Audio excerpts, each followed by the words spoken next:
Hey everyone, and welcome to our channel. In this video I'll be sharing my experience of doing farm work in Australia, because having spent most of my life living in the city, I only ever saw fresh produce on supermarket shelves, and it made me wonder, where does our food come from and what would it be like to be a part of that process? So the last couple of months I spent working on a macadamia farm and also an edible flower farm. And it's been a pretty surreal experience to go from sitting in front of a computer all day long to doing physical work out in the field surrounded by nature. So to sum up this experience, I'll share a bit about making the transition, what the work involved, and also some pros and cons to consider if you're interested in this kind of lifestyle. So let's dive in.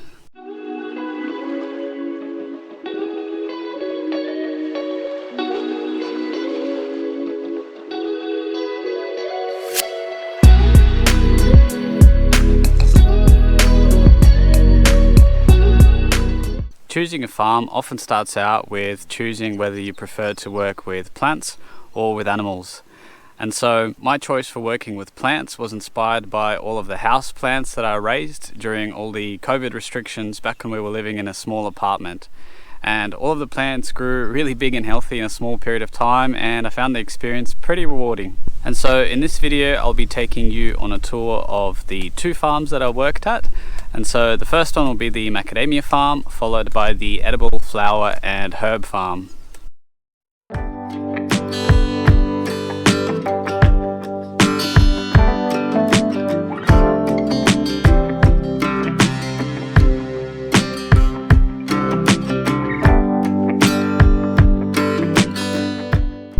So a bit about making the transition from working in an office to working on a farm. The first thing to get used to was the early starts in the mornings. Working on farms in most cases means waking up with the sunrise, and in winter the mornings were super cold. It has now become a new habit to just wake up when the sun comes up, but it did take a little while to get used to. Having said that, the sunrises made it all worth it. And the second thing to get used to was just doing physical work all day long. I haven't really done that before, working in front of a computer, so I was sore for a solid 2 weeks. I would just come home and fall straight to sleep.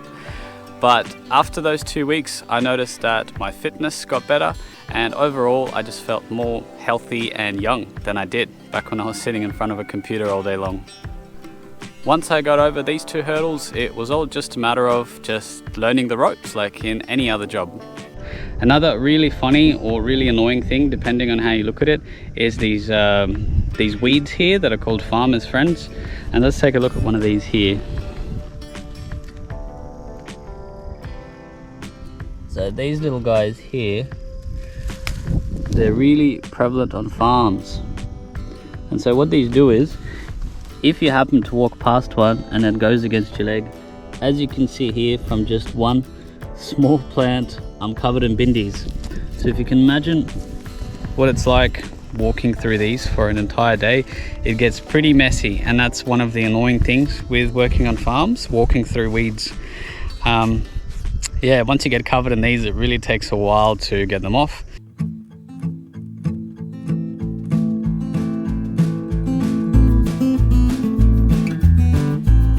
So now let's check out some footage I took at the macadamia farm, where aside from getting the buggy bogged all the time, I learnt a lot about pruning the macadamia trees to ensure they were healthy and productive. This was one of my main tasks there, along with planting new trees. What this job can involve is planting hundreds and hundreds of trees if it's a new plantation like over here. So let's take a look at this little tree here. So the planting process is not really terribly complicated. What it involves is basically digging a hole down there, and that can be done either by machine or with a shovel, depending on the farm that someone's working at. And so when we're planting trees, first off you need the hole, and then these trees come in a pot that needs to be removed, or in a piece of plastic that gets cut off. And then once that's done, the trees put into the hole, and then we get the soil around it and we fill the edges, compact that a little bit, and then once the tree is up and standing in its soil, we knock in a stake. And over here, this is done on the south side, which is this side here, to protect the tree from winds coming from the south. So here we've got a more round and wide shaped tree. So this kind of variety, when being pruned, this would have more mass taken from the outside of the tree as opposed to the inside, because we want to streamline the shape. And that doesn't mean just neatly cutting the tree with a hedge trimmer. It's done with a little bit of strategy. So for example, if we start looking in here, you'll see that there are some forks, like the example here. And what we would do is we would be more inclined to get the branches that are on the outer side of a fork, because these two branches are competing for resources. So what we want to do is allow more light to enter inside the tree to allow with the creation of nuts. And so we would want to ideally prune this tree to the point where you can start to see through it, which with this tree, it's not really time to prune it yet, but when it gets a little bit more thicker, that's when we would go in and start to reduce the mass a little bit. And so the other thing that we do in pruning is, if we see here, there is a central leader here, and there's also one here, and they're both at a pretty similar height. So what we would do is we would choose the branch that looks like it has the highest chance of becoming the leader in the future, which would most likely be this one over here, because it's a bit thicker than these ones. So what we would do here is we would start to take back some of the mass here to ensure that this branch can shoot up and become the leader for this tree. And so of course, aside from planting trees, and then when the time comes from pruning them, and this can be done with secateurs that are either hand operated, so you can use hand operated pruners, or we had these pruners that were electrically assisted. So we had these battery backpacks on and a pair of secateurs where you just press a button and they snip the branch, and you can work with them for hours without really getting too tired. And so aside from all this manual work that gets done, a vast majority is actually done by machines. So if we take a look at this row behind me here, of course, this drain was done with a tractor. When these trees are planted, they also require to be watered a few times so that we can get them off to a great start. And the way that's done here is by a water trailer on the back of the tractor. And the really cool thing about that is that you can either press a switch to spray some water on a tree as you drive past, or if you notice how straight these lines are, that's with the help of GPS technology. And so what that means is that the tractor can go in a nice straight line with the water cart, and every few seconds it releases some water. So that makes it really, really convenient for watering really thousands and thousands of trees, as you can see here. The sun is currently about to set over there in the west. The sun rises in the east, and so that means these trees were planted from south to north. And this is because the southerly and the northerly winds are more intense in this area. So as time goes on, these trees, even though it doesn't look like it now, they're going to increase in size and they're going to begin touching hands, as we call it here. And so when that happens, all of the canopies will start to interlock together, and they will have more resistance against the winds that are blowing in this direction and that direction, because all of the root systems will be working in conjunction with each other, with the canopies helping to support tree to tree to tree. And so after all of the planting and pruning and watering and fertilizing, this is the end product. This is what macadamia nuts look like when they're still in their shell.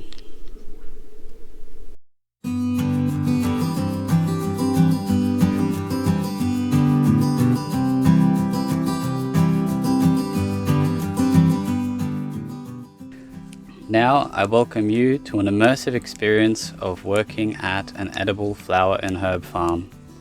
As you can see, picking flowers is a pretty big part of the job. It doesn't require too much learning, but it does take some practice to get used to picking the different types of flowers and also to get quick at it. And it can be a really peaceful activity. A lot of farms even encourage their workers to put in some headphones with music to really get in the zone while picking. The only real downside of flower picking is that after a couple of hours you will feel pretty stale and sore having done the exact same movements while bending over a table.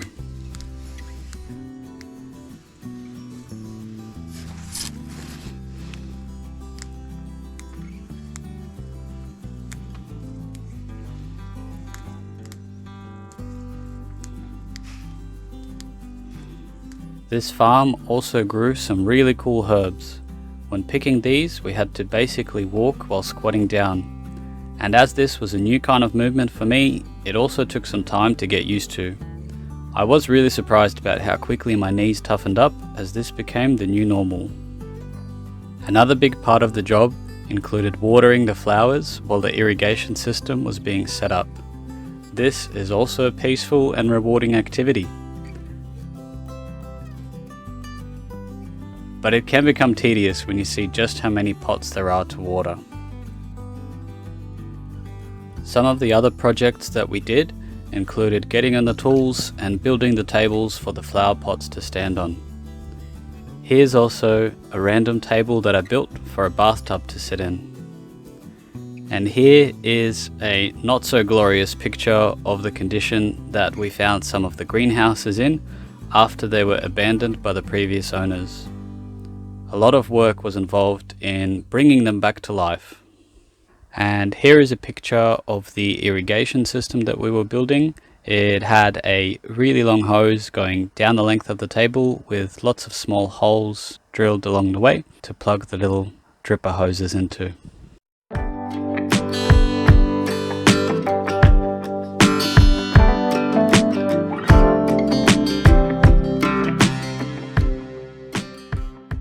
So what are some of the advantages and disadvantages of having left the city life to go and work and live amongst plants and animals?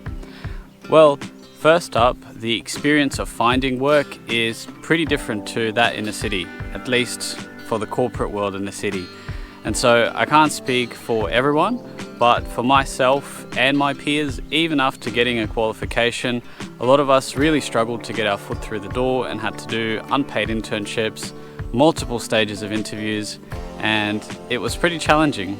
In contrast to this, when applying for a farm job, I had no relevant qualifications, close to zero experience, other than growing houseplants of course, but because I was excited to get amongst it, I got the very first job that I applied for, and we even got to stay for free on the farm in our caravan.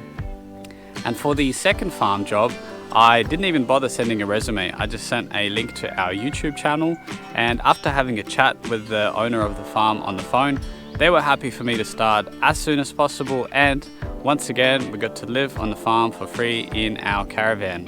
And so by now you might be thinking, gee Alex, this sounds so cool and so easy. I'm sick of living in the city. This sounds like the perfect solution. But don't come to any conclusions yet, because there are some disadvantages that I've encountered as well. The first disadvantage is that the pay is obviously lower, but for us living in a self-contained caravan with free rent, that really wasn't an issue. The main disadvantage was that despite the pay being lower, the expectations were still very high. There was no such thing as being tired, and really no such thing as learning the ropes. Everybody was just thrown straight in the deep end and expected to work as fast as the people who were there for years. And no matter how fast you worked, it still was never fast enough. Even when I went from planting 150 trees in one day to planting 300 trees the very next day, it still didn't earn me any merit. A lot of the equipment and tools that I used were broken.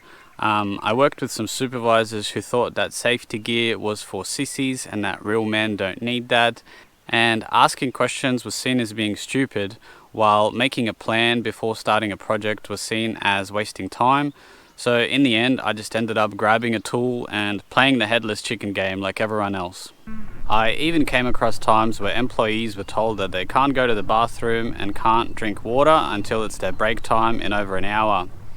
And so despite all the cool drone footage and working amongst nature and learning a bunch of new skills, I was pretty disappointed with how people were treated and ended up leaving. And this isn't to say that every farm is like this either, because on one occasion I did get sent to a neighbouring farm where I worked with a couple of old fellas who started every morning with a spring in their step, and when they got tired they sat on their eskies while eating sandwiches and sharing stories. So I think despite the negative experiences that I've had, it is possible to find happiness and fulfillment out here. It just takes some time to find your people. And so overall, I really enjoyed the physical challenge of working with my body. I enjoyed the repetitive and simple nature of the work that I did, and also the beautiful scenery. I also found a lot of inspiration for when we can go back to our land, of all the things that we can do with our overgrown tea tree plantation. But due to a third consecutive La Nina weather event with more floods to come, we can't go back to our land yet. And so we've chosen to do something for the soul this time and stay at a farm where we get accommodation in exchange for helping to replant a rainforest. So with work hours reduced and all of the puppies now living with their new families, we'll have more time to film videos about everything that we learn on this awesome farm, the beautiful creeks here, and also the quirky animals. Thank you for joining us on this journey. Until next time.